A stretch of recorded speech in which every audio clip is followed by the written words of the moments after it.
Hello guys and welcome to our YouTube channel Public Speaker. So today we are going to discuss on the documents which are required for the 3-year law admission process and similarly for the 5-year law admission process. So before starting the video, I request you all to do subscribe to our YouTube channel because we provide videos related to the education, as well as we are soon starting a lecture series for the 3-year law LLB process.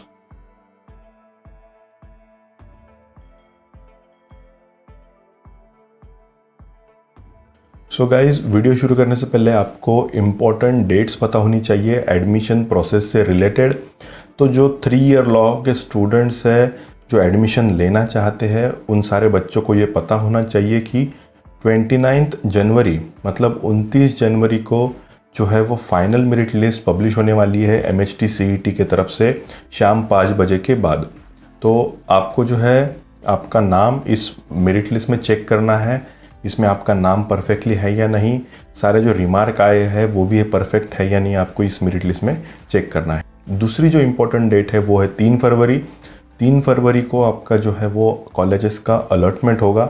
आपको कौन सा college मिला है ये आपको आपके profile में पता चलेगा, तो ये भी एक इम्पॉर्टेंट डेट है। और 4 फरवरी से लेकर तो 8 फरवरी तक आपको आपके रिस्पेक्टिव कॉलेजेस में जहाँ आपका अलॉटमेंट हुआ है वहाँ जाकर आपको आपकी एडमिशन करानी है। तो ये थे कुछ इम्पॉर्टेंट डेट्स। बढ़ते अपने टॉपिक की तरफ कि जो इम्पॉर्टेंट डॉक्यूमेंट्स है आपको एडमिशन प्रोसेस के वक्त लगने वाले हैं, वन बाय वन उसे हम देखते हैं। तो सबसे पहला जो डॉक्यूमेंट है वो है आपका अलॉटमेंट लेटर आपको लगने वाला है। ये अलॉटमेंट लेटर जो है वो आपको आपके लॉगिन में मिल जाएगा। जब आपको कोई कॉलेज अलर्ट होगा तो ये लेटर जो है आपको आपके लॉगिन में मिल जाएगा। दूसरा इंपॉर्टेंट डॉक्यूमेंट है वो है CET रजिस्ट्रेशन फॉर्म। ये भी आपको आपके एडमिशन प्रोसेस के वक्त लगने वाला है। आपको ये पता CET का जो फॉर्म है आपने आपके प्रोफाइल में अपलोड किया था, वही फॉर्म आपको एडमिशन प्रोसेस के वक्त भी लगने वाला है। तीसरा जो इम्पोर्टेंट डॉक्यूमेंट है दोस्तों वो है TC ट्रांसफ़र सर्टिफिकेट भी आपको लगने वाला है। अभी इसमें बहुत से स्टूडेंट्स को डाउट है कि TC क्या होता है और LC क्या होता है।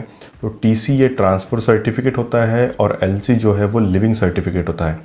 TC आपको आपके कॉलेजेस जब आप ग्रेजुएशन कंप्लीट कर लेते हैं, हायर एजुकेशन कंप्लीट करते हैं, तो आपको यूनिवर्सिटीज़ के तरफ से, कॉलेजेस के तरफ से ट्रांसफ़र सर्टिफिकेट ये दिया जाता है। और आप जब बोर्ड एग्जामिनेशन पास करते हैं तो आपको लिविंग सर्टिफिकेट आपके स्कूल कॉलेजेस की तरफ से मिलता है।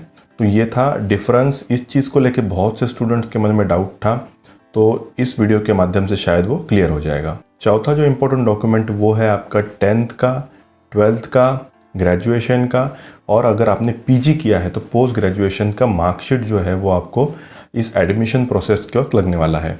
आपने जो जो कोर्सेज़ किए हैं, आपके एप्लीकेशन फॉर्म में आपने जो जो कोर्सेज़ मेंशन किए हैं, उन सारे कोर्सेज़ का आपको जो है मार्कशीट एडमिशन प्रोसेस के लिए लगने वाला है। तो ये भी आपको रेडी रखना है। 5th नंबर का जो डॉक्यूमेंट है वो है आपका आधार कार्ड।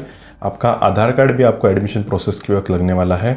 साथ ही में आपका पैन कार्ड भी इसमें बहुत से कॉलेजेस मांगते हैं, तो it's totally depend on the college कि उनको क्या डॉक्यूमेंट्स चाहिए। इस नंबर का डॉक्यूमेंट जो है वो है डोमिसाइल सर्टिफिकेट।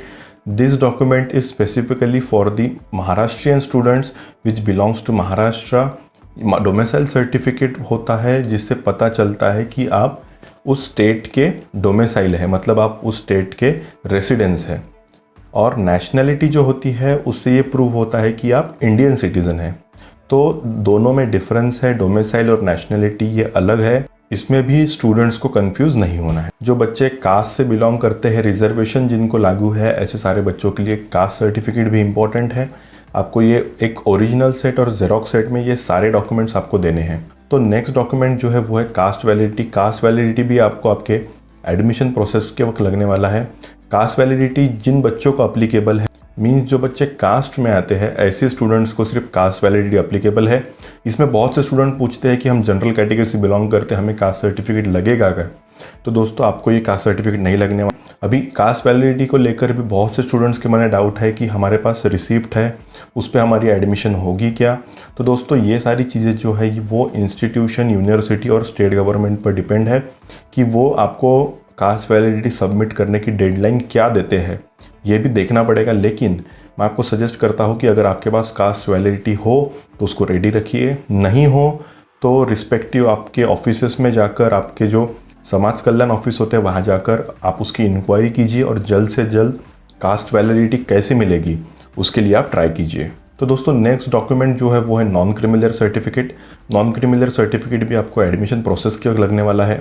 जो बच्चे ओबीसी और भी बहुत सी कैटेगरीज में आती है उसे बिलोंग करते हैं, ऐसे बच्चों को non criminal certificate admission process के वक्त लगेगा। नेक्स्ट डॉक्यूमेंट है वो है आपका score card. CET score card भी आपको आपके एडमिशन प्रोसेस के वक्त लगने वाला है। आपको सीईटी स्कोर कार्ड जो है आपके प्रोफाइल से डाउनलोड करते आने वाला है, आप वहाँ से डाउनलोड कर सकते हैं। तो आप आपके लॉगिन में प्रोफाइल में जाकर जिस वक्त आप आपके डैशबोर्ड में जाएंगे तो वहाँ से आपको स्कोर कार्ड जो है अगर आपके पास नहीं हो तो आप वहाँ से डाउनलोड कर सकते हैं। जो नेक्स्ट डॉक्यूमेंट है दोस्तों वो है गैप सर्टिफिकेट।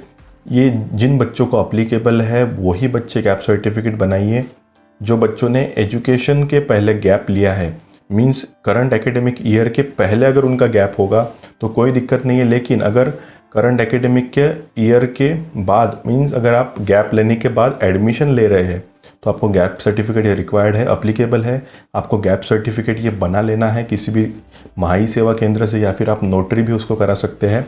इसका जो फॉर्मेट होता है वो सेट होता है और ये फॉर्मेट जो है आपको नज़दीकी आपके सुविधा केंद्र या फिर किसी एडवोकेट के पास मिल जाएगा और बहुत ही कम कीमत में आपको ये गैप सर्टिफिकेट मिल जाएगा। 100 रुपीज़ के बॉन्ड पेपर पर आपको ये गैप सर्टिफिकेट जो है वो बना लेना है। Last but not least important जो चीज़ है वो है पासपोर्ट साइज़ फ़ोटोग्राफ। आपके 2 से 3 पासपोर्ट साइज़ फ़ोटोग्राफ भी आपको एडमिशन प्रोसेस के वक्त लगने वाले हैं, इसको भी आप रेडी रखिए। ये जो अबव डॉक्यूमेंट हमने देखे हैं ये सारे डॉक्यूमेंट जो है वो कॉलेजेस वाइज थोड़े चेंज हो सकते हैं, लेकिन ये सारे इंपॉर्टेंट डॉक्यूमेंट है जो आपको आपके एडमिशन प्रोसेस के वक्त लगने वाले हैं। इसको आपको आपका एक ओरिजिनल सेट और साथ ही में 2 से 3 जेरोक्स सेट आपको जो है वो बना कर रखने हैं, क्योंकि आपको ये एडमिशन प्रोसेस के वक्त वहाँ पे जमा करने होते हैं। तो मैं आपको रिकमेंड करता हूँ कि कम से कम 4 जेरोक्स सेट आप इस सारे डॉक्यूमेंट्स के सीक्वेंस वाइज लगाकर तैयार रखिए, क्योंकि आपको एडमिशन के लिए बहुत कम टाइम मिलेगा। क्योंकि बहुत से मेरे जो साथी हैं वो बाहर स्टेट से भी एडमिशन करने वाले हैं महाराष्ट्र में MHT CET 3 ईयर लॉ के लिए। तो जो ये सारे स्टूडेंट्स हैं उनको बहुत कम टाइम मिलेगा इन सब चीज़ों का प्रिपरेशन करने के लिए। इसलिए मैं आपको रिकमेंड करता हूँ कि इस वीडियो को देखने के तुरंत बाद ही आप डॉक्यूमेंट्स जो है उसको अरेंज कर लीजिए। अगर आपके पास डॉक्यूमेंट्स इसमें से कोई नहीं है तो उसको अरेंज करने का आप ट्राई कीजिए। साथ ही में दोस्तों एक इम्पॉर्टेंट डॉक्यूमेंट जो मैं बताना भूल गया वो है माइग्रेशन सर्टिफिकेट।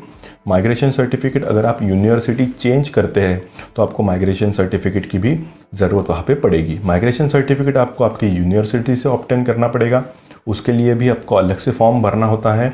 माइग्रेशन सर्टिफिकेट भी आपको एडमिशन के वक्त लगेगा। इसमें आपको थोड़ी सी सहूलियत मिल सकती है माइग्रेशन सर्टिफिकेट जमा करने के लिए, लेकिन आपको ये कुछ दिनों बाद लगेगा ही लगेगा। तो बेटर वे आप इसको निकाल कर रख दीजिए और कॉलेजेस में आपके रिस्पेक्टिव अलॉटमेंट होने के बाद जमा करवा दीजिए। तो दोस्तों आशा करता हूँ ये वीडियो आपके लिए इन्फॉर्मेटिव रहा होगा। अगर आपको इस वीडियो को लेकर कोई भी आपके मन में डिफ़िकल्टीज़ है तो ज़रूर मुझे कमेंट्स के माध्यम से बताइएगा। अगर आप मुझसे पर्सनली बात करना चाहते हैं तो मेरे इंस्टाग्राम की लिंक भी मैंने आपको डिस्क्रिप्शन में दे रखी है, वहाँ से भी आप मुझे मैसेज कर सकते हैं। तो दोस्तों आशा करता हूँ ये वीडियो आपके लिए इन्फॉर्मेटिव रहा होगा। अगर आपको वीडियो पसंद आए तो वीडियो लाइक कर दीजिएगा और अपने दोस्तों में ज़रूर शेयर कीजिएगा। Thank you.